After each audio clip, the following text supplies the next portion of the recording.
Hey everybody, it's Melinda Pollen with Brown County 4-H. During the month of May, I encouraged and invited you all to join me on a journey of creative cooking. We spent the first week making breakfast, second week with lunches, third week with dinner, and this final week with desserts.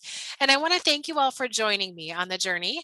Whether you submitted entries or you encouraged cooking at home, I hope that you had fun with it. I'm here to announce our final week 4 dessert winner. This past week, we had 2 entries. We had an oatmeal raisin carrot cookie. That included our mystery ingredient of brown sugar, and they incorporated the raisins.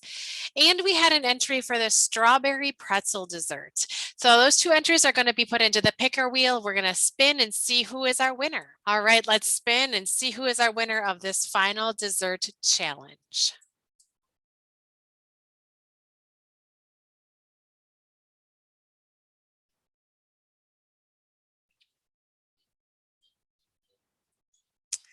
Oatmeal Raisin Carrot Cookies is our winner this week. If that was your submission, you'll be getting an email from us letting you know how you come and pick up your prizes. We're really excited to get them out to you.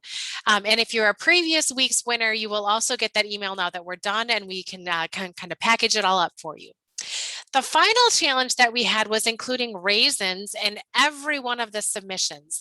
And we had one person, Eden, who did that all 4 sessions. So Eden, when you pick up your prize, you'll also be receiving the restaurant gift card as the added incentive of including raisins in all of your dishes.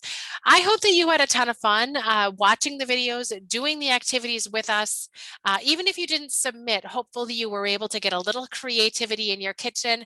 Please keep doing that all summer. We'll be back with a few more ideas, some recipes, maybe even some tutorial videos. So keep watching us here on Facebook and our newsletters, and we will be back to be creative cookers year round with you.